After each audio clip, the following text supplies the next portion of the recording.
They told us we were lazy, lost. Millennials had it bad. Generation Z may have it worse. We're not walking away. We're running toward the cross. Revival has been breaking out on college campuses across America. And the ones who belong to Jesus, they never walk alone, and they never stop, and they never stay silent. Welcome back, everyone, for episode 6 of Testimony Z, a podcast dedicated to sharing the testimonies and stories of Generation Z in our local community and beyond. Today I have two guests, Cohen, Looney, and Ryder, Clayton, two students at high school at Hewitt-Trussville who started a small group up and now lead a junior-senior Bible study on Friday mornings, a Bible study that I actually participated in and go to as much as I can. So I really wanted to bring these guys on today to talk about how y'all got into that, how y'all started it up, and obviously y'all started together as a joint Bible study. If y'all wanted to dive into that a little bit and maybe talk about some of the struggles you had at the start and all that. Yeah, pretty much. Me and Cohen started up this Bible study with the junior guys. We have about, I'd say, 10 to 12 guys that show up consistently. It's great, just seeing how dedicated they are, and it's not easy waking up in the morning, getting to Jack's or Chick-fil-A at 7 a.m. And I mean, you're sacrificing sleep, but at the end of the day, it's so worth it. And I'd say the reason, you'd probably back me up with this, but the reason we started it was probably just because of how well we've been led by the guys that are now in college. Our sophomore year, we were blessed to be led by the seniors that year who are now sophomores in college. Like Jacob Molinax, Jack Irwin, Peyton Floyd, all those guys. Then last year, when we were juniors, we were led by the senior guys, Caleb Williams, Miles Darnell, Sutton Wells, all those guys. They were big influences for us. And so just trying to leave an impact in our senior year, set the stone for y'all next year. Yeah, I think one thing, Ryder mentioned we're seniors, so kind of the head of the church, not really the head, because there's really as the Bible says, any age can be a leader. We're specifically called to be leaders. As you see, it's younger guys can lead older people. But we kind of felt the responsibility of having back-to-back years of these guys just really pouring so much into us, which really helped me a lot through my journey of coming to Christ. You talk about Chick-fil-A is a lot different now with the renovation, but back when they had the bigger back area, we literally filled the whole back area. We had 3 groups in one. So when we were doing the senior, sophomore, it was a huge, it was so impactful and so important to my walk with the Lord. And so I think kind of at the start of the year, senior year, me and Ryder were hey, we're not that close with the junior guys, but that doesn't mean we can't be close with the junior guys, So we reached out to a group and we were we've always been open. We're if you know anybody that you want to invite them, because we don't care. It doesn't matter if they're our best friend or this is the first time we met them. We just want to pour into this younger guys, because in 6 months we're going to be gone and it's going to be up to y'all to carry the legacy. So we've also been trying to prepare who we think is going to be a great example. And you, of course, some of the things we do at Bible study to start off is literally just ask you what'd you get, because we know the level of spiritual maturity you have, and we can see that in you. So we're really just trying to pour what we know for the guys coming up next year to keep that legacy going. Yeah, I definitely get what you're saying with passing it on. That's something with FCA that we're dealing with right now, where a lot of the seniors we have right now are about to graduate, and then next year our grade will be graduating, and it's kind of who do you want to pass the reins off with FCA? You see people that show up every single Thursday morning there. You see people that, but then it's not just showing up, it's people that can handle it. The people that are willing to take that responsibility. And there's a square, we drew this square out one time, a discipleship square. It's a perfect way to model how to pass the reins down. And basically the first square is, I do, you watch. Second square, I believe, is I do, you help. And then third square is you do, I help. And then the fourth square is eventually it's you do, I watch. I'm passing it off to you, take the reins. And it kind of starts this slowly passing responsibility over to people. And that's such an important thing with high school. There's probably hundreds of small groups that have started before y'all, where seniors started them up and then they graduated and left. And some of them died. Most of them died because it's hard with high school students. Y'all know it's hard to get people to show up on Friday mornings all the time and be consistent with it. High school students can be a challenge with that for sure. And I know you mentioned the small group yourself, going to Chick-fil-A, and how it was a part of your testimony.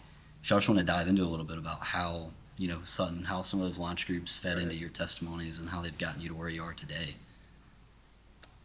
Yeah, I mean, definitely those guys like set a clear path for me. Like being a leader, I knew even as a sophomore, like watching those guys lead me, I knew how big of an impact it had on me, and so I knew from like sophomore year, I was like, I'm gonna try and be like following their footsteps and have the same impact on the younger guys. And it's easy to get caught up in it and like do it out of selfishness and pride. Like like you're like, oh, I'm the leader, like I'm the oldest, I gotta like be prideful when I'm teaching these kids and stuff. But like at the end of the day, like you're just trying to teach them more about the Lord, set the pathway for them when they're seniors, and then when they graduate and go on, like just making sure that you're doing it for the right intentions, being intentional with how you're doing it, and like reaching out to those guys and creating relationships with them outside of the Bible study. Like Cohen kind of mentioned, like we weren't the closest with you guys going into the year, but I think we can confidently say like we see y'all in the hallway, we're like, what's up, Hayden, and like it's just not awkward or anything, and like that's something for me, like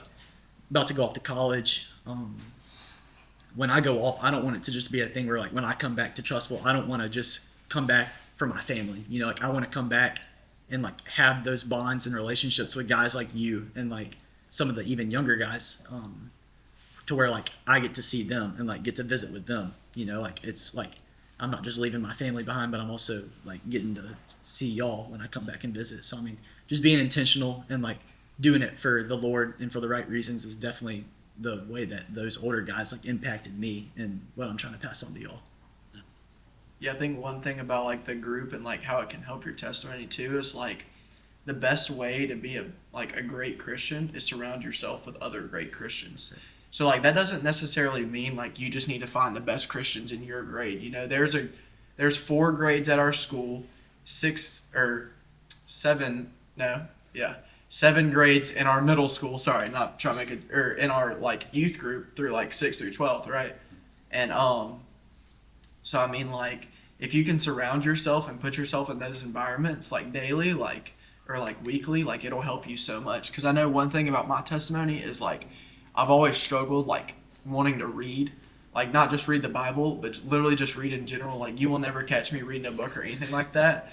Like my brain is so like math focused, and that's what I like admire more. Like that's what I'm gonna plan on like going into in college is like a like financial standpoint. So it's like for me, reading the Bible has always been kind of like a struggle, and it's not even the fact that like it hasn't been like me wanting to like put in the effort, but it's like I literally just don't enjoy to read. So like that's kind of been a struggle. And like one thing about Bible study is like if I'm gonna show up, like it's expected of me to have this like chapter read, right? So I have that accountability like burdened on me to make sure that I'm reading what I'm gonna like come here and talk about. So it's also kind of helped me in that aspect of my testimony. And I want to go into more of a conversation type thing, less of like just question, answer, or more of like we can just start diving into a conversation, having a regular chat at a Chick-fil-A table, basically. You mentioned godly community.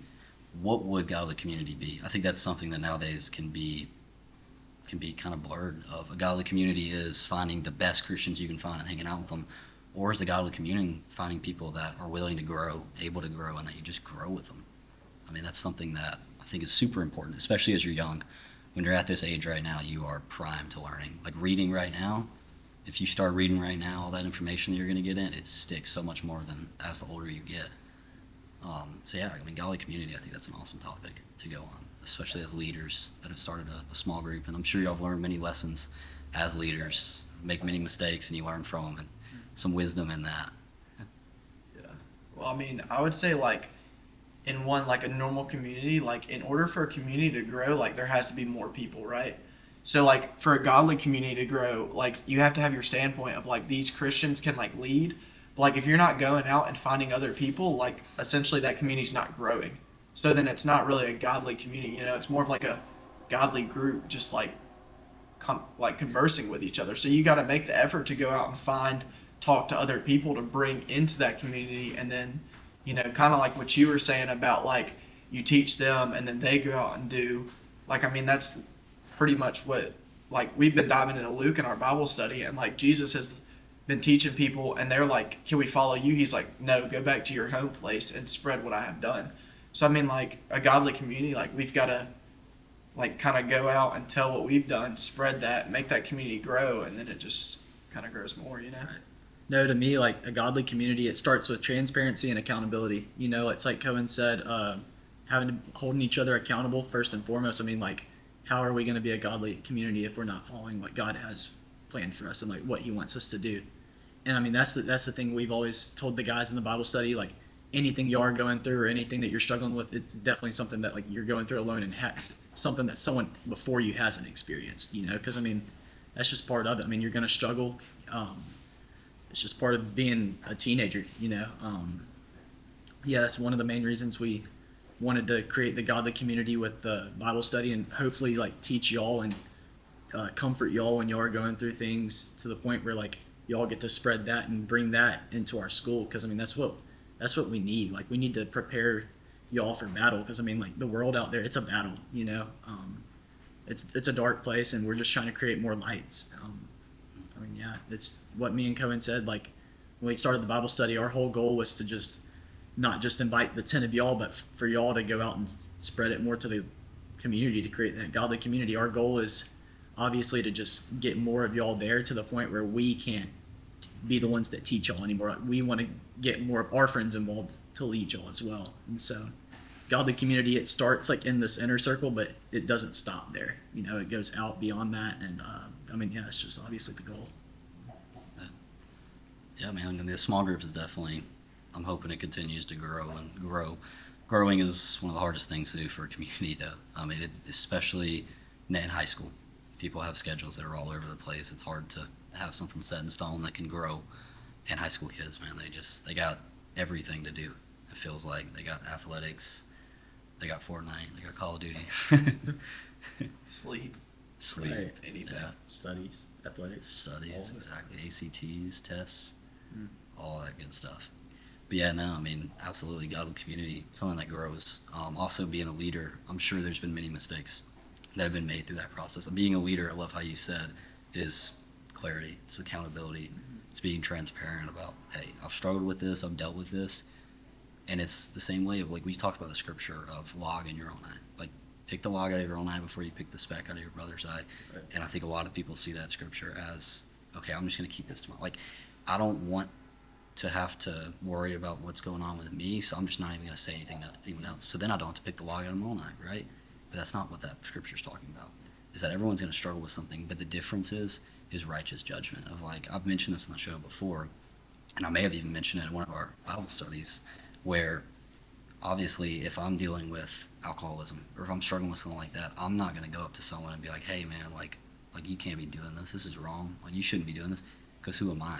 Like, if I'm struggling with the same thing, it's different. Now you can link arms with that person, absolutely, and you can be like, hey, we're both dealing with this, let's get through this together.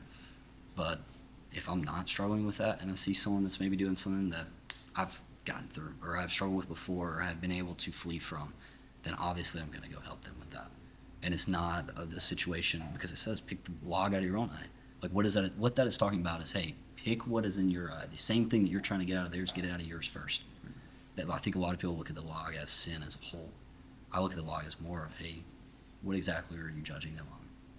And I don't think you should go around at all in your head and be like, ooh, that person this, that person that. I had something happen at a camp one time where there was this guy who was in front of me talking to a group of people about some horrible things he had done.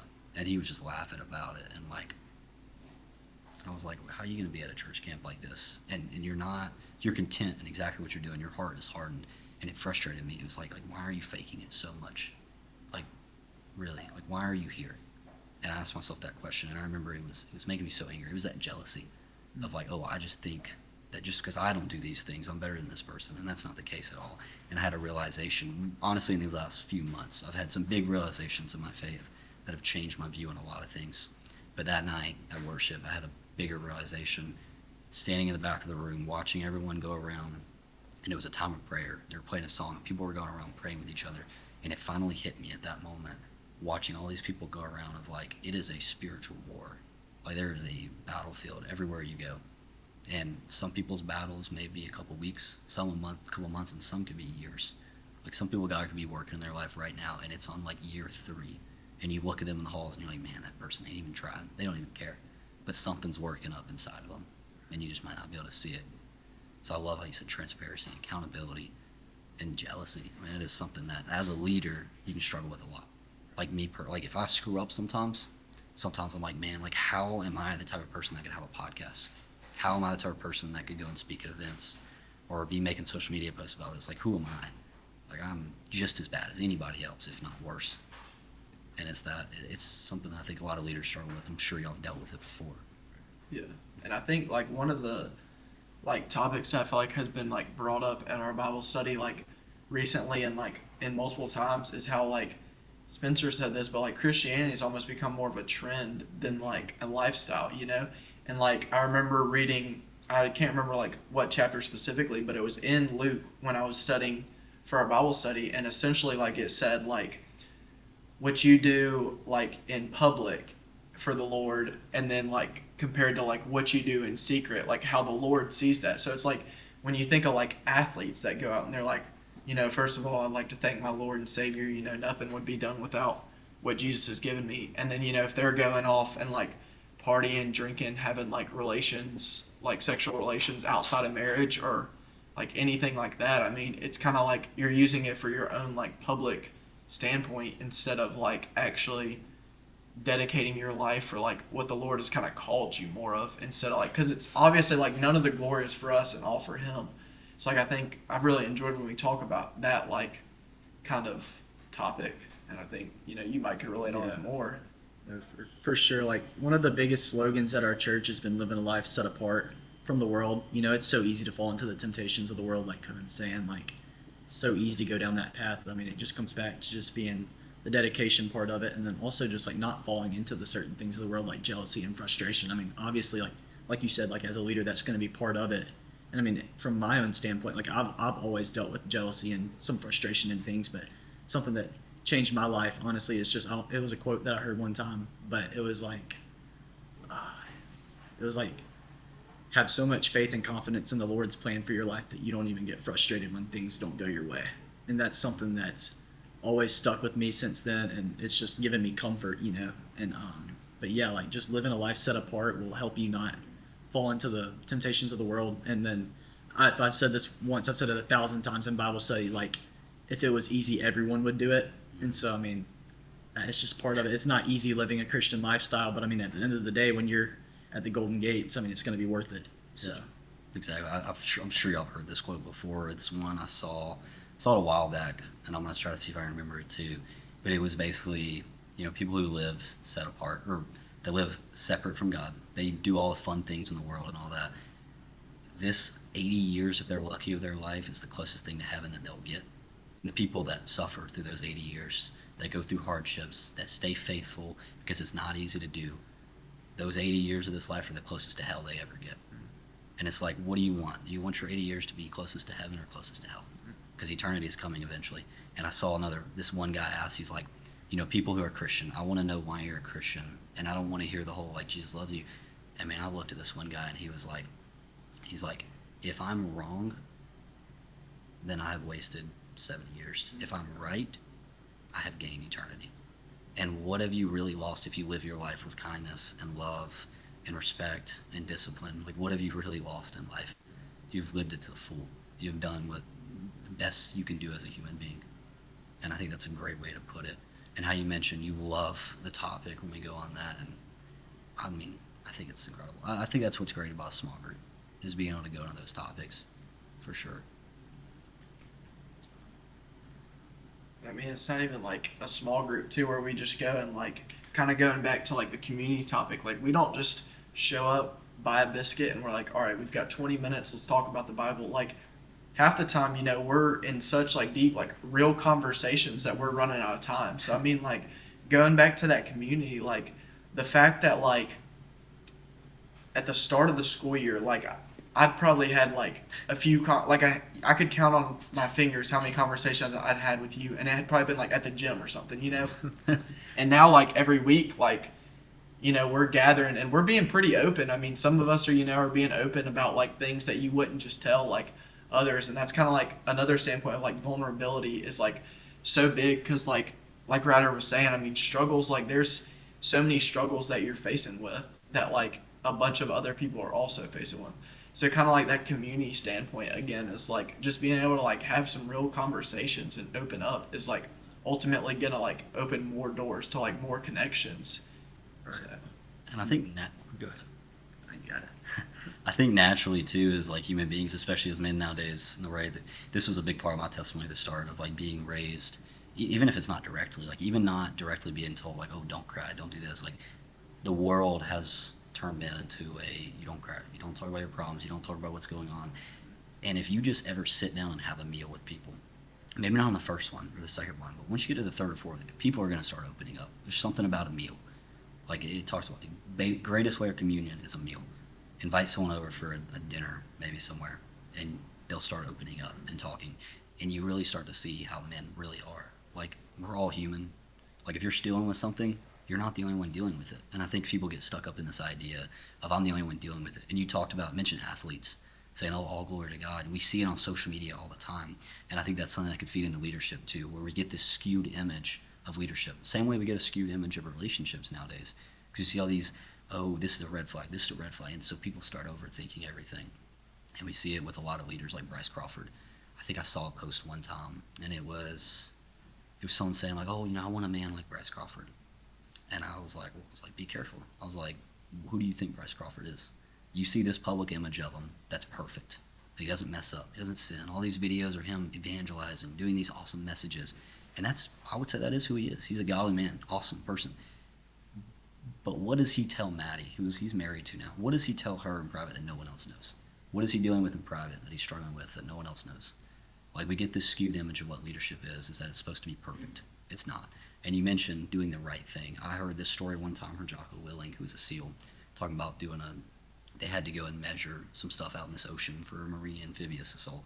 They went out and it was freezing cold, it sucked, and they did all these measurements. They were out there for about 3 hours, maybe 4, in the freezing cold rain. They went back and got told, hey, we need y'all to go out there and do it again. Like, the measurements are off. Like, we can stick with the measurements you have right now, but someone might get their ship stuck. So, like, can you go out and do it again? And the team was like, yeah, sure. And he remembers getting on that boat, and a guy asked, using French, he's like, why the heck are we doing this?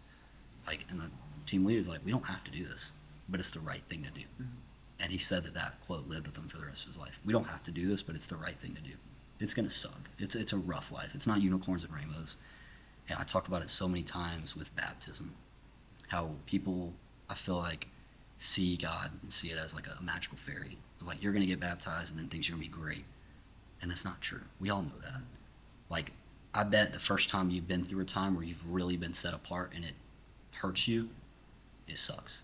But then you think about it and you're like, okay, well, this is what I'm supposed to be set apart like this.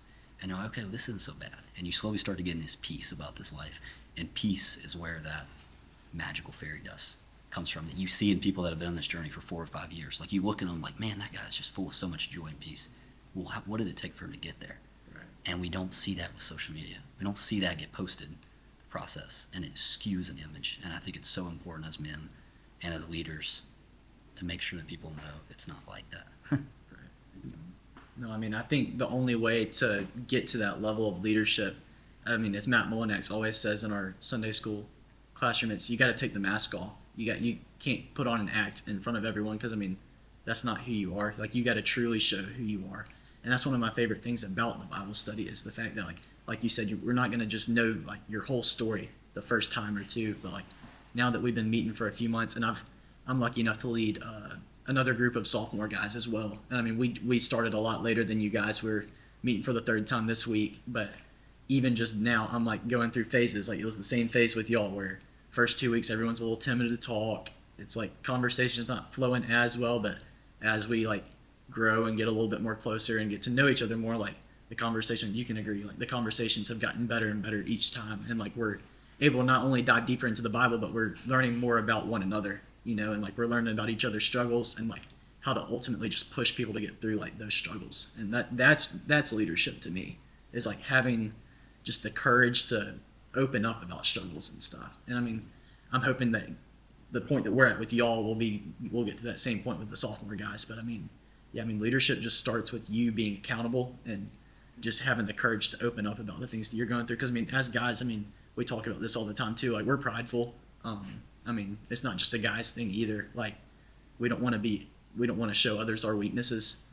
But I mean, the only way to improve and get to the point where God wants us to be is to open up so that you can lead others.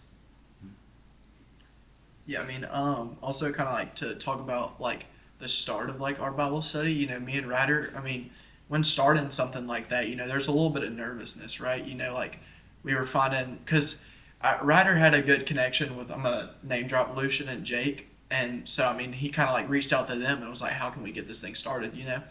But like, I mean, when you're starting something new, like you're obviously a little bit uncomfortable and a little nervous. So we're like, you know, is this going to work out? Like, how many guys are we going to have show up? And, you know, if like first week there's like 3 guys show up, and then you're like, what are we doing wrong? You know, I mean, our sophomore year, there was 30 guys in Chick-fil-A and we've got 4. So, I mean, but I mean, kind of like how I think me and Ryder have kind of like adapted to that leadership role is, I think if we went on Friday, if we went to Chick-fil-A and it was just me, you, or me, Ryder, you, and like Pierce, like we would still pour into y'all. Like we wouldn't be like, oh, this is a failure. You know, we'd be like, no, I mean, like these guys are here to learn. Like we're gonna like lead these guys. And I mean, I've also even had like, we've gone to the point where like when somebody misses a Bible study, like they've come up to the hallway and been like, you know, my bad for not being there. Like my bad. And we're like, you know, like we're going to be there week in, week out. Like we're there for y'all no matter what. So, I mean, like kind of just like going back to the start and like being a little nervous about that. Like we've kind of built our strength and like just stuck together, you know, like been like, look, we don't care if it's successful. It's at the end of the day, it's not for us, you know, it's all for like him. So, I mean, that's kind of been like a big thing. And I think too, you mentioned having some courage. Like I've read a book talking about books. I'm not going to name drop the book, but this book was basically talking about like when has anything good ever happened in your life without hardship or without it sucking a little bit. Like no good things come out of life unless you're just a little uncomfortable. Like put yourself out of your comfort zone. And I hear, and that's another thing too nowadays with social media and with our generation, Gen Z in itself, and probably some of the following generations coming up, unfortunately, is that we've got phones. We've got these video games, these ways that we can avoid communicating and socializing with people, and it's slowly starting to affect our generation, where people don't want to have a conversation like this as much anymore, or people super timid for when they're meeting at a restaurant. It takes a while for them to get comfortable. Like that's something that I hope can get built in where people can get more comfortable having conversations, but also just put themselves out of their comfort zone. Nothing big happens unless you do that. And it's super, and I'm sure as a leader too, there's so much stress, so much, it feels like weight and pressure on us to portray a certain life. And that can get a very dangerous point where it has happened before with a lot of people where they start to fake it. They stumble one time and then they're like, hold up, nobody knows I did this. So I'm just not going to tell them. And they fall again and again. And then they build up this stuff behind this mask that they put on. And eventually that mask is going to crumble. And when it does, all the dirty secrets come out. And it's a dangerous thing with that. And that's why it's so important to realize that, hey, there's other people dealing with struggles. Communicate, talk to people, tell them what you're going through. And that's one of the best ways to grow and learn. And you're going to learn some lessons. Tough things happen. I think some of the best lessons in life happen from some of those tough things. But For sure. I think that earlier, like, you could kind of, like, realize that, like, tough things are going to happen, like, the more growth you'll see. Because, I mean, like, I feel like in this community, I mean, like, where we live, it's a really nice place, you know, like, kind of like going off what Jack Max said last episode, he was kind of like, you drive a mile and there's a church, right? So, like, we're used to a lot of things that, like, people don't get. And so, I mean, like, when we experience, like, something that's, like, a stab in the back or, like, a hardship, you know, we kind of crumble and we're like, a big question is, why? Like, why me? You know, and that's one of the most dangerous questions you can ever ask is, why me? And I mean, like, me and Ryder have specifically had conversations about this exact topic. Like, I can remember a conversation in the church parking lot. I'm obviously not going to go into that because that's, like, personal. But, I mean, like, it's a real struggle that, like, a lot of people, and it's, you know, I mean, there's, like, things like pornography, lust, stuff like that people struggle with, but also, like, questioning God. So, I mean, like, if you want to go more into it, it's a real struggle. Yeah, it definitely is. I would just say, like, part of it just starts with get comfortable with being uncomfortable. Because, I mean, like, the only way to reach, like, where you need to be is to open up, like Cohen said. And, like, those conversations, like, they're not easy. Never. You know, like, you don't want to open up and, like, tell people about your struggles, but it will help.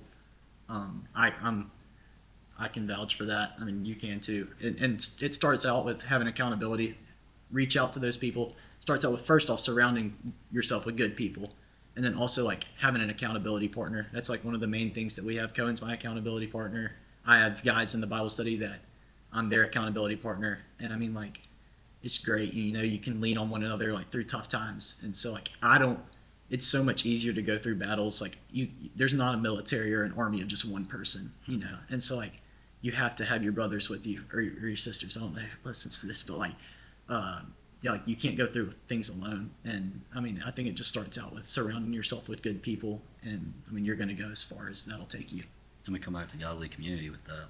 Surround Right. yourself with people that aren't just perfect. I don't think you should surround yourself with people that are perfect at all, especially because two reasons. One, there's no one that's perfect. And two, if they think they're perfect, then that's a red flag. Yeah. And they're probably not going to push you to be better and to grow in your life. Like, no one's perfect.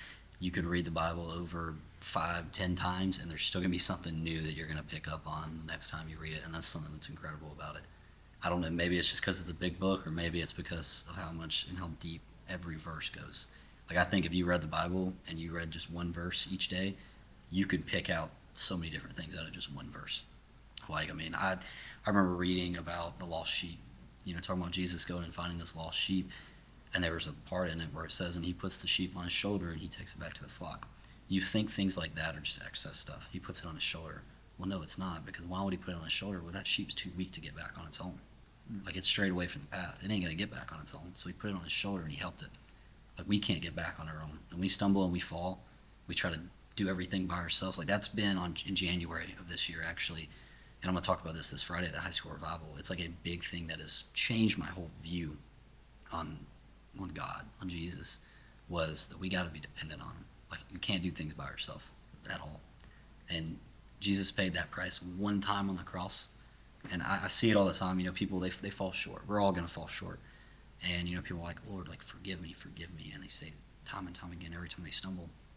But he already forgave us. He died on the cross that one time. And he has forgiven all of our sins, past, present, and future. And every time we say, Lord, forgive me, we're basically saying, like, hey, I need you to get back up on that cross. Like, what you did wasn't enough for me. Can you do it again? And it's like, man, it's brutal when you think of it like that. When you realize that, like, really I'm forgiven. And you talk about opening up to people. Like, open up to someone and you're going to feel a weight come off your shoulders you've never felt before. Of like, man, I'm not doing this by myself. Like, someone else knows that I am not this leader that people put me out to be. Like, someone else knows that I'm not this person that's got things figured out. Like, I'm just like everyone else, man. I got issues. I got struggles. I got problems that I'm trying to solve every single day. And it's something that needs to be taught more in men. For sure. And I mean, one thing kind of about, like, when you look at our Bible study, like, me and Ryder could be considered the leaders, but, like, if somebody went out and asked, like, you, like, you know, who's Cohen? I'd be like, like, what I would want you to say is, oh, he's somebody I am in a small group with. I wouldn't want you to say, oh, he's the leader of my small group, because, like, our job is not to, like, lead y'all. Our job is to just, like, you know, just be there and pour into you guys, because, like, at the end of the day, y'all have just as much leadership role as we do in that Bible study. You know, and kind of going back to, like, how we, like, you know, we'll ask, like, usually me and Ryder don't start off the Bible study. Like, we ask one of y'all what y'all got, and that's because, like, we don't view ourselves as, like, the leader. And going back to how Ryder mentioned, like, pride, like, we have so much pride, and I think that's one, like, of the biggest things that, like, people, like, struggle with that, like, might not get talked about as much. And I mean, it's one thing our small group has talked about, like, so much in Sunday school. It's just, like, the pride. So, like, kind of going back to, like, the Bible, like, looking, like, bigger picture of the Bible study, like, we don't consider ourselves the leaders, you know. And I mean, that's kind of, like, one thing we've just wanted to, like, establish, you know. Yeah, leadership is something that it gets skewed so much. So many things nowadays get skewed. In our launch group, actually, with some of our freshman guys, like, I try to make it. We just read through Luke. I believe this was in 17, 16, somewhere around there, where it talks about humbling yourself. Like, humble yourself and you'll be exalted. Exalt yourself and you'll be humbled. And I told them, I was like, being a leader is serving others. Like, I was going to mention that. Like, the way that y'all do y'all's Bible study isn't where you open up the book and you're like, you pull out a notebook and you're like, all right, this verse, you know, we got this from it. You know, if you want to copy that down and all that. Like, no, y'all ask all of us, like, what do you have? And chapter 16. What do you have? And we go around the table and you hear all these different viewpoints, all these different people that have, some of them highlighted the same verse and they got two completely different things out of it. And you hear that. And it's a way where it's not like one person up on a pedestal. It is everyone. And the way y'all do that is perfect. And in discipling people, like what it's supposed to be, communion and discipleship. It's not supposed to be I'm a leader, you're a follower. Because what happens then is when y'all graduate, people are like, well, who's supposed to take over now? But no, we've all been taken over. Every Bible study, everyone's speaking something. Like, there's not been a single Bible study I've ever been to where no one at the table has said anything. Like, even some of the shyest people there. Mm-hmm. And I'm not going to, I'll name drop. Kyle. I love his questions, man. Like, sometimes he has some of the best questions ever. He's like, what was the most recent one? I can't remember.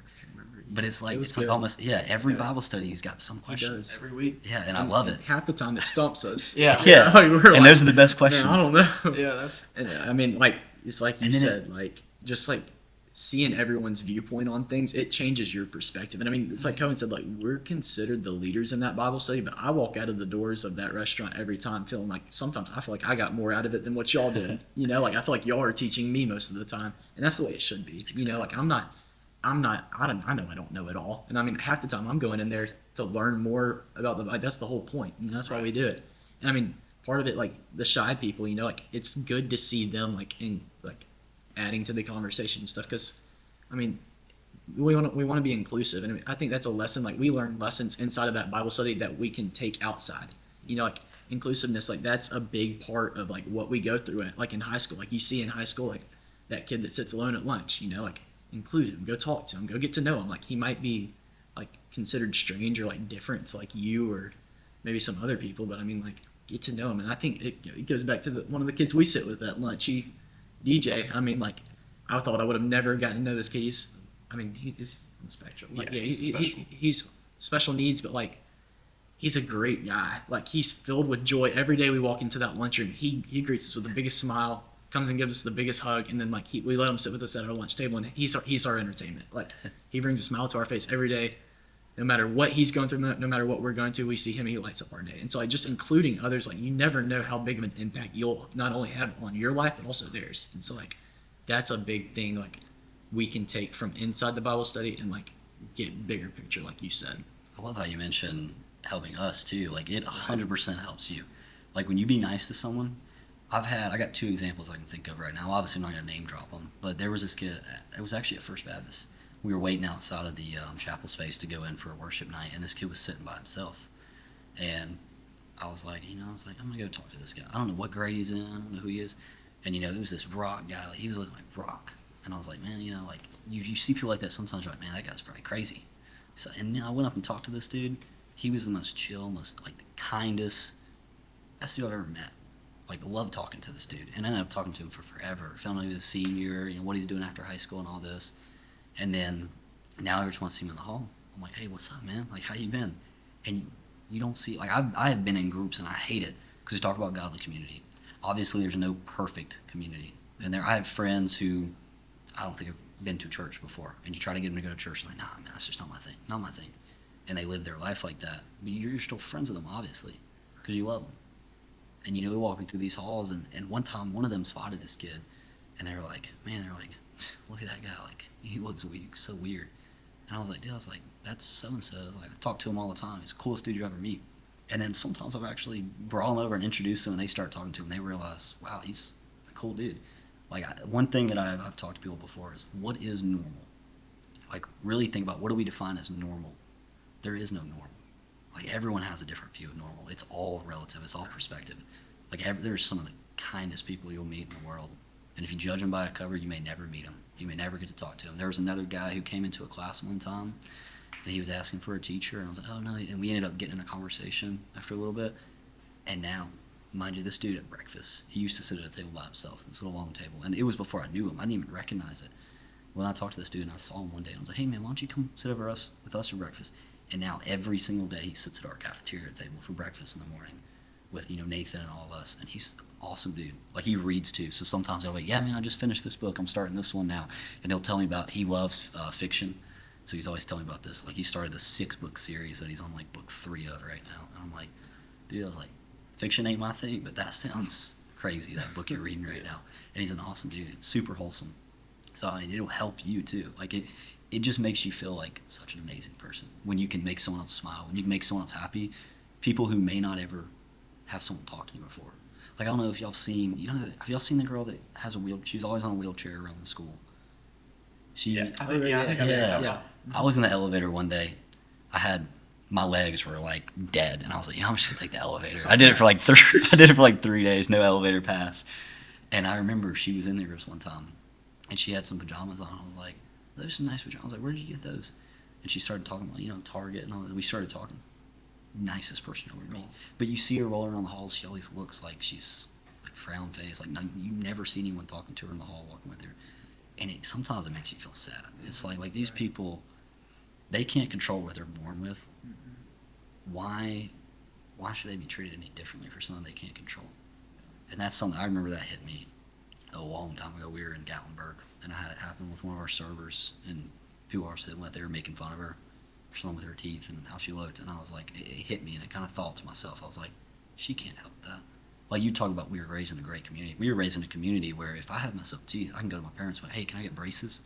And we'll start a process to get braces, and I can fix my teeth.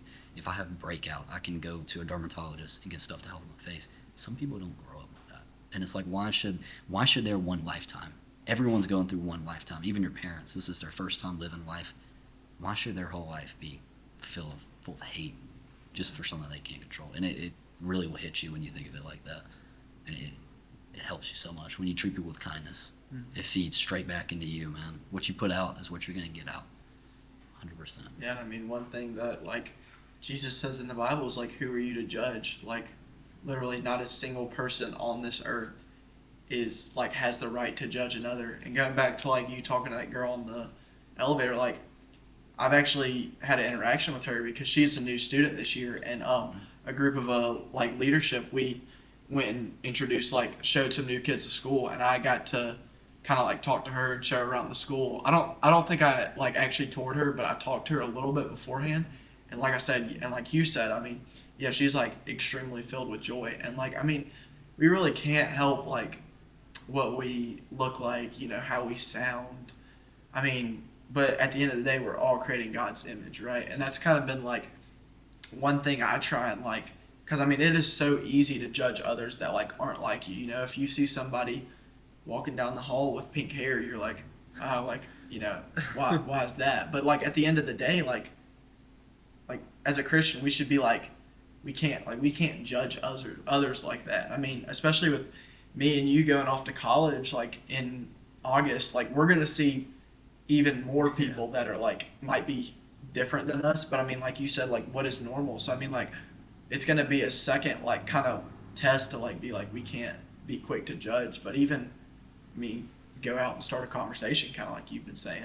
Right. No, and I mean, the thing I think back to is like that person that might be considered different or like weird, and like it's like we're called not to judge them, but another like way to view it is like, how is that person less deserving of God's love than I am? And like, what makes them just the fact that like we might think of them as weird, like we're no better than them, like maybe they consider us weird, So I mean, it's just like it's a way to view it. And I think a perfect example of that is I'll tell a little story just like real fast, but like after one of our church league games, we always would go celebrate at Chick-fil-A. I guess that's just the spot. And that's the spot, Chick. So I'm going to Chick-fil-A and like order my food, I eat, and then towards the end of our meal, we noticed there was this homeless guy that was sitting at Chick-fil-A. I mean, we didn't notice him. It was just honestly just like seemed like a fly on the wall. Like people were just staring like right through him. Like no one really like paid him any attention because I mean it's just the homeless guy that was just chilling in the corner. And so I mean,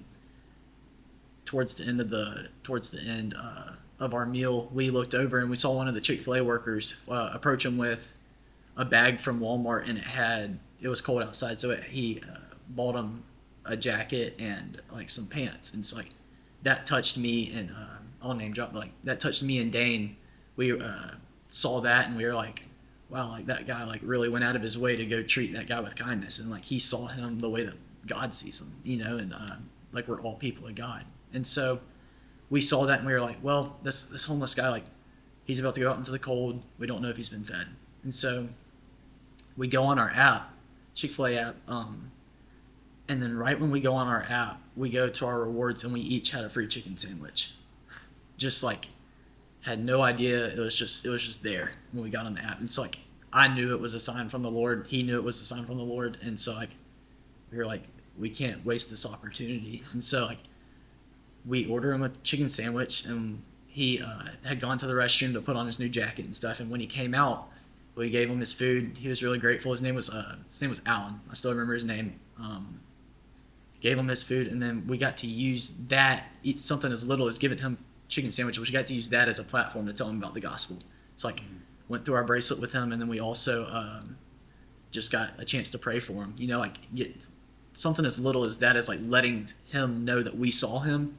Like that, you never know how big of an impact that could have. So I mean, we got to see him, pray for him, and then like lay a hand on his shoulder and pray for him, like I said, and then just send him off. And I mean, I pray that he's good now. So, And you talked about the bracelets.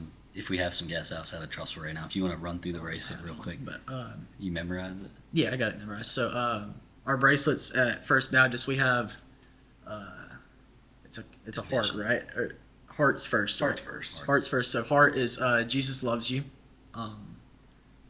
Division sign. No, cross. Cross. Wait, no, Yeah, division. Division sign. So Here we go. Spencer's yeah, gonna be if I watching had it this. on, Like, oh man. The division sign is sin divides us from Christ, and then the cross comes next, which is of course Jesus died on the cross for our sins, and then there's a question mark, and it's what are we gonna do? Like how are we gonna respond and go out and respond to Jesus' death on the cross? So exactly. And I mean, like, also one thing with our church that, like, I've been so blessed is kind of, like, on this topic of, like, people that are, like, so extremely grateful, like the homeless guy, and even when you went and talked to this dude, like, you know, somebody noticed him. It's like I've had the ability to go to New York, Boston. He's had the ability to go to, like, Atlanta. I've been to Memphis. I mean, like, places that are, like, so completely different than Trustful. And, like, when you go out and you give a meal to, like, a homeless, or, like, I remember in Boston, like, we set up, like, this little, like, playground, not playground, but, like, it was, like, this event, and it had a bunch of things. I mean, the smile that these kids were running around with, you know, getting their free hot dogs, free bag of chips, getting to go, like, do these little, like, fair type games it was. Like, I mean, that's something that, like, I see and, like, truly is, like, eye-changing. And you're just, like, I mean, these people are the most joyful people I've ever seen in a time that I would consider a regular day. And I mean, like that just speaks volume to you. And so, like, I mean, I would encourage, like, if you could go out and evangelize, like, that'll truly be something that'll grow your faith. But I mean, not everybody's, like, able to have that opportunity, and we're lucky to be able to have that opportunity. But I mean, one thing that we've been kind of called recently is going across the street. So I mean, it doesn't have to be halfway across the country, but more so right across your front door. So I love that perspective. And I mean, honestly, like you said, not everyone does have the chance to go out across country or out of the country to go tell people about the gospel. But I mean, like, you never know. Like, one of my favorite events that we do is just the Movement Missions Day with our church. Is we get to go around neighborhoods in our city and knock on people's doors. I mean, and then just ask them if we can pray for them and, like, invite them to our church. And I mean, half the time, I'd say over half the time, you either get denied or you don't get an answer at all. And so, I mean, you get discouraged, but I mean, you keep trying and you keep pushing towards, like, the goal. And I mean, you never know, like, you get a chance to talk to someone and then you see, like, the hurt that they're going through, or, like, the prayer requests that they have, and you would have never known that is going on right inside of Trustful. Because I mean, like, people probably view Trustful as, I mean, like, probably as more of a wealthier place, like, we got it all figured out. But I mean, like, even if you just spend, like, a little bit of time just going and speaking to people, like, you realize that we don't have it all figured out. And, like, there's like so much hurt, and, like, honestly, like, so much, like, I wouldn't even say bad, but just, like, people that need praying for, just, like, right across the streets. I mean, it's like you said, like, you don't have to go searching far and wide. I mean, you can just go knock on your next door neighbor's door and ask them how you can pray for them. So there's always a place to start. And you preach about searching, you know, obviously you don't have to search. And if you spend enough time in any community, I think the people that feel like they have it all figured out are some of the people that deep down inside are dealing with some of the most stuff. And it just goes back to the putting a mask on, of faking it, and it's gonna crumble one day. Like, people that try to put on this perfect image, that image will crumble, and when it does, man, those people, they struggle. And it's something that isn't talked about enough.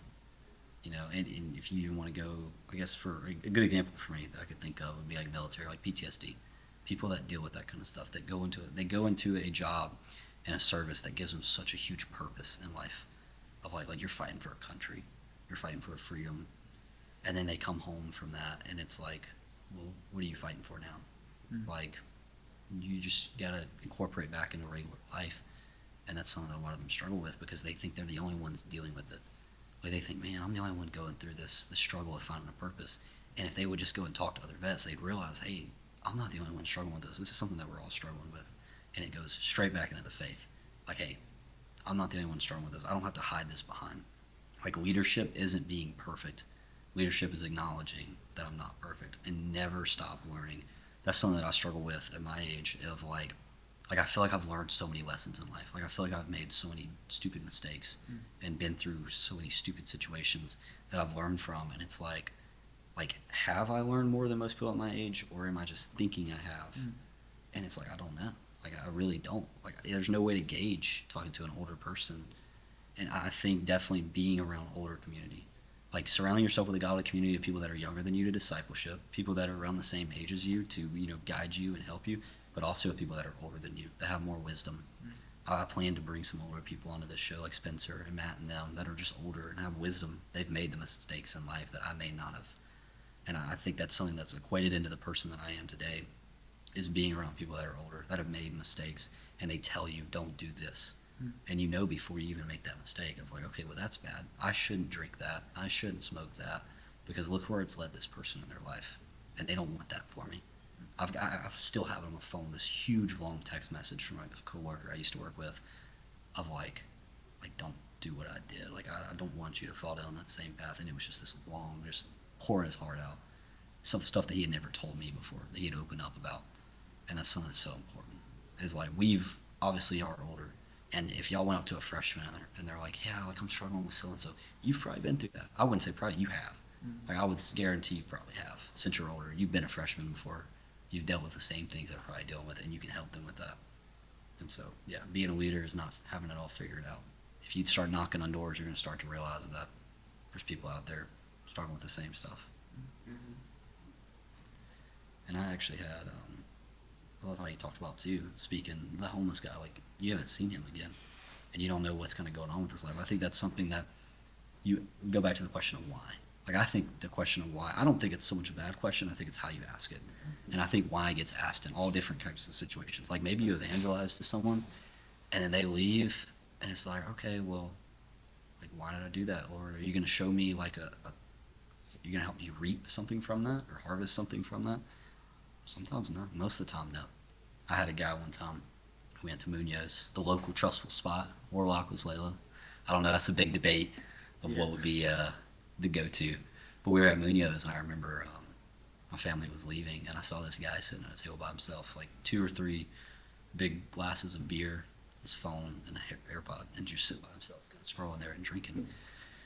And crazy thing was, that morning I was praying, and I had this, I have cash sometimes sit on a nice center somewhere, and I had this $20 bill that I would just kind of I had sitting there, and I was praying, and God was like, put this money in your wallet. Like, I'm going to give you someone today that you're going to give this to. And I was like, obviously, if y'all have ever had that happen, he's put something on your heart. He's told you to do something, and you're like, why the heck should I do that? Like, should I really do that? I think that you start double thinking of like, is this really what he wants, or is this just me thinking this, all this? And you start going down this rabbit hole. You just got to listen. And so I did, and I put it in my wallet, and I went around about the day, and we were there, and I saw this guy. As soon as I saw him, I was like, hey, that's the guy. I don't know who he is. I don't know why he's here, but that's the guy. And as soon as that, y'all can relate to this, heart starts beating out your chest. You start getting nervous. That never goes away. That's something that I want to stress so much, is that never goes away. Like that's why the Bible mentions courage. It doesn't mention bravery. It mentions courage, because courage is bravery in the face of fear. Like even when you're scared, you still do it. And I remember going up to this guy. First off, he was shooting bullets like from the start. And I tell people all the time, I was like, normally if God puts it on your heart to go talk to someone, they probably aren't going to know God. Like, it's going to be a battle. And I went down, and I kind of was like, hey, man, you mind if I pull up a chair? He's like, oh, no, you're good. I pulled up a chair, and I was like, And I kind of told him what happened. Like God's put on my heart, like, I'm gonna meet someone today, and that person is you. And I just started talking to him. I was like, what's your name? All this. Found out he actually owned a company. So I was thinking in my head, I was like, why the heck would I give this guy $20? I was like, this guy has plenty of money. Like, we were talking about business and all this, and how you mentioned at Bible studies, where sometimes our conversations are just normal. And then at the end, we're like, okay, wait, let's start diving into this word and getting into it. That's what it was like. I had this normal conversation with Steve for about 20 minutes. And then I kind of started diving into like why I came over and talked to him. And I was like, Jesus. I asked that question. And he looks at me. He has his phone. He puts it on and he looks at me. He's like, this is where he shot a bullet. He was like, you believe in that witchcraft stuff? I was like, shoot. I was like, no, sir. I was like, and I kind of told him some things that had happened in my life that led me to that point. And we ended up talking for like about an hour. Mind you, this whole time my parents had already paid the bill. They're in the car. And I've gotten like 10 missed calls from them that I've just ignored my phone. So they're probably about to leave me. They probably already have left and come back. And I just talked to this guy.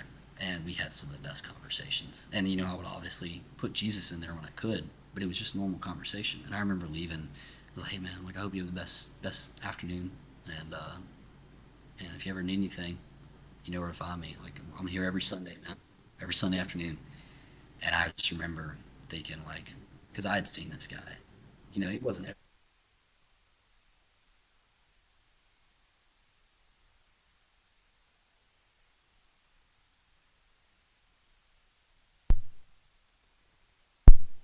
The why. Like, I even offered that 20. He's like, no. He actually took it. He was like, that's disrespect. He was like, took it as disrespect. He's like, I got plenty of money. I got my business. And I was like, okay. I was like, just offer it. And I remember leaving there, and that kind of why question came up. Like, why would you tell me to put that in my wallet to give it to this guy? And maybe it was just to have a conversation with him. Maybe God wanted me to walk over there and have a conversation with that guy and realize, hey, man, like, it doesn't matter. You look at a dude that's drinking 3 pitchers of beer, and you might think, man, that guy's a douchebag. No, like, that guy, I love talking to that guy. He was a cool dude. And I don't know if I haven't seen him anymore because he found out I was there every Sunday and changed his day, or if I haven't seen him anymore because he doesn't go there to drink anymore. And I might not ever get an answer to that question, but I can live at peace knowing that whatever it was, something happened that night, whether it was in his life or my life. So. Well, I mean, and a big thing is, like, our job as Christians, like, you're going to the story of, like, how you're talking to this guy. You're going over the story of, like, how you're doing something for this homeless. I mean, it kind of goes back to, like our job is not called to save lost people. Our job is to plant that. Like, it specifically goes over this in the Bible. Our job is to plant that seed. And then, like, once we've done that, like, that's our, like... God does the saving. Yeah, our job is complete. So, I mean, that's big. Like, it's hard to, like, go out and talk to random people or plant that seed. But, like, if you do that, like, there's nothing you can't do. And, I mean, when you have God, like, on your back, like, there's even more you can't do. Like, I mean, it takes a whole lot of, like, courage and boldness to step out and talk to somebody, especially if you're, like, I've kind of grown up as a kid, like, more shy, and more recently as I've kind of, like, aged and realized, like, my role specifically as a Christian is where I've kind of come out of my comfort zone. It's like, I mean, it's hard, but, like, it's what we're called to do. And, like, going back to, like, you're going to experience hard times, and, like, the Christian walk is not described as easy. Like, it's a battle. So, I mean, like, I love both of those stories that y'all went over. And, I mean, I feel like that's kind of, like, specifically what we're called to do is go talk to these people. Yeah. And I love how you said planting the seed. Like, it's not our job to save them. Same thing with the sheep. Like, you didn't see other sheep going over there. Like, you didn't see sheep following Jesus and, kind of putting that guy in the herd and carrying him back. Like, no, Jesus put him on his shoulder, and he took him. Mm-hmm. Like, there's nothing we can do, man. We didn't die on the cross. We didn't pay that price. We didn't forgive the sins. And I think as men, this is something we struggle with a lot. I think all men struggle with this. It's like we are wired as fixers. Like, we want to fix everything. We want to try to solve it. If there's a problem, we want to try to fix it. And sometimes you can't do that, man. Sometimes you just got to give them the tools, give them the resources, and then take a step back. Maybe check in with them every now and then. Like, hey, man, how you doing? You been to church? But, I mean, other than that, there's not much we can do. And that sucks sometimes. It's a hard thing to accept. But I love how you mentioned that. Yeah, I mean, I think you said it about as good as you could have. I mean, like, the way I view it is just, like, plant the seed and then let God do the rest and watch God work. I mean, that's one of my favorite things, and one of the most like rewarding things of being a Christian, in my opinion, is like planting that seed for someone and then watching God change their life and transform their life. And I mean, not only that for other people, but like in our own lives, you know, like I think you can plant seeds for other people, but I feel like praying like in our life is pretty much like our seed, you know, like you pray to God for things, and then I mean He'll answer in His name. I started this thing this year. At the beginning of the year, I wrote down 100 things in my notes app that I wanted to see in my life, like uplifting things in my life. And at the end of the year, I'm gonna go through it, and I'm gonna cross out each of the things that God provided for me, and see, like, make that be a demonstration of how good He is and how well He's worked in my life. I mean, it's not out of greed or anything, but it's like just to truly use that as a testimony to other people that if He can do it for me, He can do it for you or literally anyone else. Testimonies come in so many different forms. Right. That's the great thing about this podcast. Of like testimonies, like even like when I'm doing a one-on-one podcast, and I'll ask them like so and so, like, what's your testimony? And it's such a simple question, but then a conversation sparks from it that can last 2 hours. And I wish people would realize that more.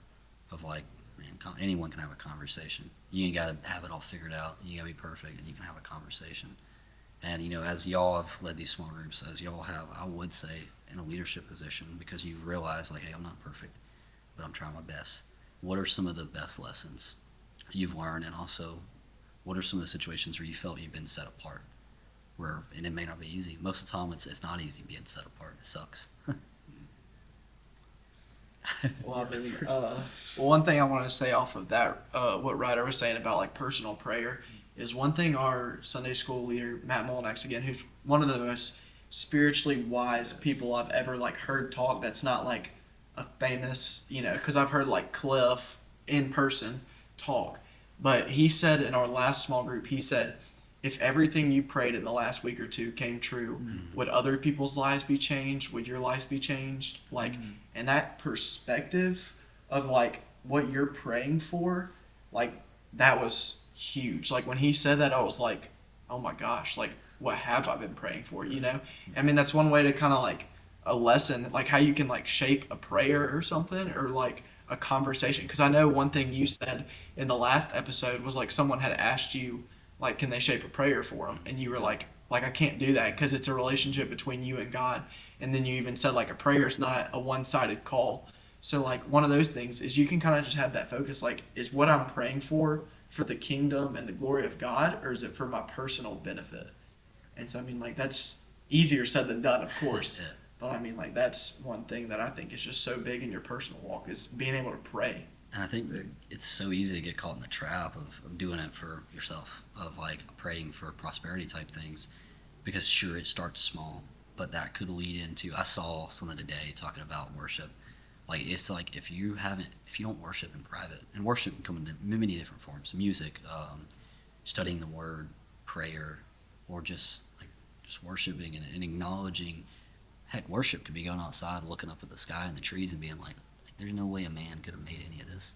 Like, this is beautiful. Like, if I'm ever having a bad day, I've done it so many times. If I'm ever having a bad day, or I'm frustrated, or there's something stressing me out, I just look up. And especially some days when it's just beautiful skies, separated clouds, and all this, and you're like, man, how did all this come to be? Like, this is beautiful. This is incredible. Like, that is a form of worship in itself. But it was talking about, like, if you don't worship in private, and all you worship is when you're in front of other people. Like, I think we talked about this last Bible study. I may have mentioned it a little in a more funny, comedic way, but it was like, if you are only worshiping in public, it's a performance. It's not worship. It's just, are there people looking at me? And if you're only praying for things that are just going to help yourself, it's just a performance for God. Exactly. It's like, oh yeah, I can say I pray every night, but are you really having a conversation with God? Are you talking to Him on the phone and then hanging up? Or are you talking to Him, or are you letting that line ring a little bit and listening for Him? And it takes practice. No, I mean, I think it's a great way to view it. Is the same God that created the mountains and the galaxy saw you and saw that you needed to be down on this earth for a certain purpose. And I mean, like, going back to the lessons that we've been taught and like learned to put us in this leadership position, like, you know, like as like humans, we always want to ask the question like, why? And so like another Matt Molinax reference, he told us in our Sunday school class, he was like, pray to God that He takes away your want of understanding why. I mean, and then you'll see your life take off. And I mean, just the way that you do that, I mean, that'll help you in your daily walk. So. Memento mori. It's one of my favorite Latin phrases. It's that you will die. Like, remember, that is the only thing guaranteed in life, is that you will die one day. No one knows when, but you will. It's like we stress so much as humans about how our future is going to look. I think high schoolers, especially juniors and seniors, stress so much about it because you got college. You got more people need to realize this. I think a little bit of worry is good in life because it motivates you, and I think more people need to be like, okay, well, what am I going to do after high school? I think that's a healthy thing to be concerned with. But some people overthink about it. Some people overstress about it. Like, oh my God, like, this is going to define my whole life. We got ACT tests tomorrow. Like, this test is going to define my whole life. No, it's not. I talked with someone about that the other day. We were talking about, it was a little accountability small group that I did with some guys. I was like, your grades don't define you. The test score doesn't define you. And it's like too many people have found their identity in things of the world, money and success. That quote, Luke 16:13 or somewhere around there, where it basically says, and we talked about this in our last small group, where it says, you cannot serve two masters, for you either hate the one and love the other, or despise one, Right. or something like that. And it talks about you cannot serve God and money. Like, replace money with success. Replace money with career. Replace money with relationship. You can replace it with anything and fill it in there, and you can't serve both. 100%. But back to that question of like leadership, if y'all have anything else y'all want to add real quick, was if there's been situations where you've been set apart, where you have, I would say, I don't think there's any situation where it'd be easy to be set apart, especially at the start. It sucks. I'm trying to think. I mean, yeah, this Take is your time. This is a difficult deep question. question. I can think of one, and it's specifically a conversation that me and you both had. It was that same conversation at the church. It was just like when we were talking about the Bible study, and we were talking about like how like we can truly step up and be that leader for y'all, and like be lived set apart. And like we took a look in the mirror, and we were like, look, we know that we're both not the most like popular people in the school. Like, we don't play sports. Like, we have like friends that play sports and stuff. Like, we're not one of them, but like we're like really involved in the church. But like, how can we in our like status like make an impact with y'all, and not make it be about us, but like have it be about the right reasons? And so like we just thought that the best way to do it is to control what we can control. And I mean, look, the things we can control is reaching out to y'all, telling y'all to read y'all's Bibles, like setting these things up. But like, we can't control whether y'all show up or not, or like we can't control like how conversations are gonna go sometimes. But like controlling what we can control, and like ultimately that leads to hopefully rubbing off on y'all and seeing the effort that we put in, and then y'all wanting to replicate that, not only for us but for yourselves, and then also for your future selves. So hopefully y'all can also be able to lead future classes. Yeah, I'd say probably the biggest like last little thing about being set apart is I've been so fortunate to grow up with the same group of guys literally throughout elementary school. And so one thing that a lot of people say is like, your friends are gonna come and go. And like, my friends have stayed, some have come, not really many have like gone, but I've definitely seen like some of my friends that I would like consider my brothers been like you know, changed a little bit. And it's kind of been like a slap in the face, because I'm like, you know, why are they starting to act like that? I mean, it kind of goes back to high school. Like, every day we're surrounded with people who are focused on the world. Like, I mean, you hear cuss words left and right, and I mean, it's honestly extremely hard to not fall into those temptations. And I mean, I've been a victim to it because I've struggled with my own like personal things, and obviously not being the best, but like just kind of like knowing that like everything is like, there's a plan for everything, and like God has literally set your life. Like, he knows what's coming next. Like, he knows what I'm gonna do in 15 minutes, right? So I mean, like, kind of just like being set apart is just like in the face of like, do I want to fit in with this crowd, or do I want to like make an impact for his glory? I mean, like, it's gonna be one of the hardest things you're faced with, but just being able to like really try and commit to like committing your life to him, and just being like in the face of like that adversity, like how are you gonna respond, is probably one of the biggest things, especially as a high school student. Because I mean, you've mentioned it, like, you can't control what you hear at high school, right? I mean, Jack Mack mentioned it, you're at high school for 8 hours a day, so like that's a third of your day, and that's a third of like what's going to be like kind of pouring into you, you know? Yeah. So I mean, like, how are you gonna be different from those people, and how are you gonna be able to make an impact in other people? I would argue that it is just as hard to be set apart today as it is easy. Like, it's just as hard because it feels like everyone around us as high schoolers, which I don't think this is just this generation. This is something I think is with all generations. Like, high school is just a crazy space. So it's so hard to be set apart in high school. But it's also so easy to be set apart because you really ain't got to do much to be set apart. Like, it goes back to this guy who was talking about being successful. He's like, look at some of the competition you have around. Like, there's people that just don't care. There's so many people that just don't care. And we live in a community that I would say is very blessed to be, I wouldn't say spoiled, but I would say, what's the word, privileged. Like so many people grow up in houses that they don't have to worry about where they're going to get their food or their clothes. And then high school quits, and they get hit by a brick of what life really is. Right. And it happens all the time. And it's like, it is easy to be set apart, but it's also just as hard to be set apart. And so, where's that balance, you know? Yeah. And so, that's being set apart. I love that topic. And it's a great topic for leadership, too. Like, I think we touched so much on leadership here, and I think it's a great topic to touch on because y'all have led a small group, and y'all have led it in the proper way of being able to disciple and then pass it on to others, because that's part of leadership is serving others, being humble, realizing you don't have it all figured out, and that we're here to help everyone, not just myself, not just putting myself up on a pedestal, and that's important. And so, I appreciate y'all coming out. Yeah. Absolutely. Is there's anything y'all want to ask or anything y'all want to touch on before we end up here? Anything y'all got on those hearts? I mean, just being kind to one another, because I mean, your love for others comes out of your love for Christ. People are going to know whether or not you're walking with the Lord based off how you treat them.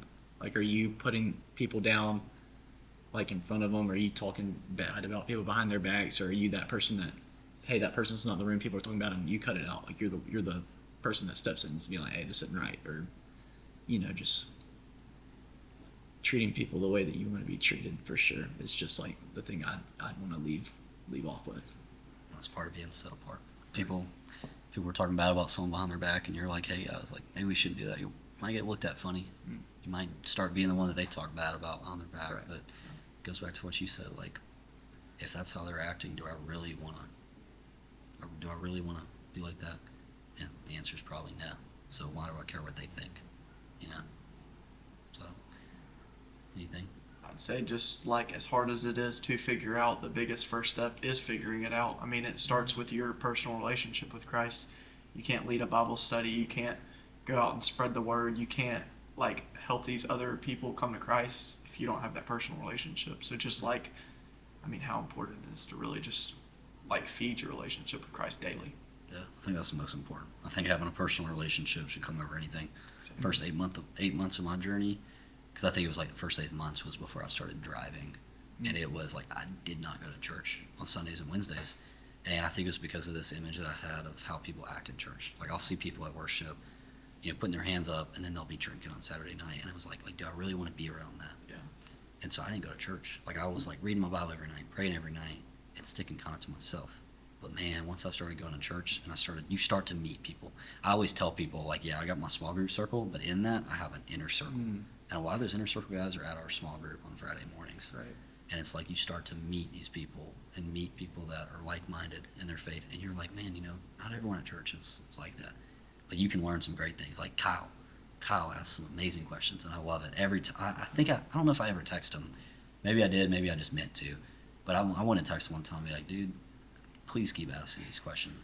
Yeah. And I don't know where the heart posture comes to the questions of if he just is wanting to grow and learn, or if he's like kind of back and forth on this topic of God, of like, does he believe, does he not? And he's trying to ask these questions to figure out. And either way, man, I love it. Because those questions, he said, they stump us. But what happens when it stumps us is that, hey, there's 12 other people at this table that all have a different viewpoint that can feed into this question and help him, but also help themselves at the same time. And it's like, man, it is, whatever you put out is what you're going to get out, 100%. Absolutely. Exactly. Yeah. But I appreciate y'all coming out. Absolutely. And, Thank you. Yeah. And I wanted to mention this at the start of the episode, but I didn't. Because today is two firsts, actually. First episode with 3 guests. You know, normally I've done one-on-one. Now we got 2 guests, and that's awesome. And also the first episode of Maple Avenue Coffee. Amazing location to be able to film that. It's beautiful, 100%. And I'm hoping we can keep filming here and get some more podcasts in the future here. Yeah. It's a super amazing spot. It's great. Yeah, I mean, I would say like as our leaders, we're really like, well, leaders once again, but like as somebody that we've kind of like watched you grow, like we've really been like saw like what you're doing, and like I mean, it's really brought like some joy to our lives, and we like love what you're doing. I mean, told him this earlier. I watched all 5 episodes in 2 days. So I mean, like the fact you're taking the step and stepping out. I mean, we'll be there for you, and we'll continue to encourage this podcast. We love what you're doing, so keep it up. Appreciate that. And I'm so glad I got to meet y'all. Like you said, before this year, man, I may have seen you at the gym a couple times, and I knew you were Harper's brother. And I was about that. I actually do have a funny story. I still remember this to this day. It was middle school. I don't know why I remember this so much, but we were doing kickball. And I remember kickball or something. We were in the gym, and I remember Cohen was in the line behind me or something. He had his like baseball shirt on. And I remember I had to have been 7th grade. You had to have been 8th. And I just remember, I think he skipped line or something. I skipped line. And He wanted to kick. And we got in this argument, me and him. I didn't even know him. Like I barely knew Harper this time, and I still to this day remember that. And I'm like, dude, I was like, I can't believe. Like I used to think just because of one argument, I was like, man, this guy's a douchebag. And then getting to know y'all and realize like that was just middle school. But I still think it's hilarious. Every time I think of it, I just think it's hilarious. Because I'm like, middle school, man, we were so over-exaggerating about the smallest things. And Ryder, too, like, man, I think where were we at? Do you remember when you told me about the small group? Wednesday it was in night. person. That was a Wednesday night. Yeah. But Ryder, I mean, I've got to meet y'all over this year, really get to know y'all, and it's incredible. And what y'all are doing is incredible, too. And y'all are both going to college, correct? Living together. So. Perfect. So y'all are gonna be close to each other. Y'all can continue to carry it on at college, and I hope y'all do. And where y'all go? Auburn. We're not too far. I mean, Yeah, it's not too far. Like he said, I mean, we love to come back and meet with y'all guys. Go out. Absolutely. I mean, go to somebody's house anyway. Just get some time together because it's more than just a Bible study at this point. Like it's a friendship. Exactly. And I'm so grateful for what y'all done. Seriously, having a small group to be able to count on Friday, and y'all are very consistent. I think there was one week where y'all were out of town, but y'all were still like, hey, can y'all still have the Bible study? And we were like, heck yeah.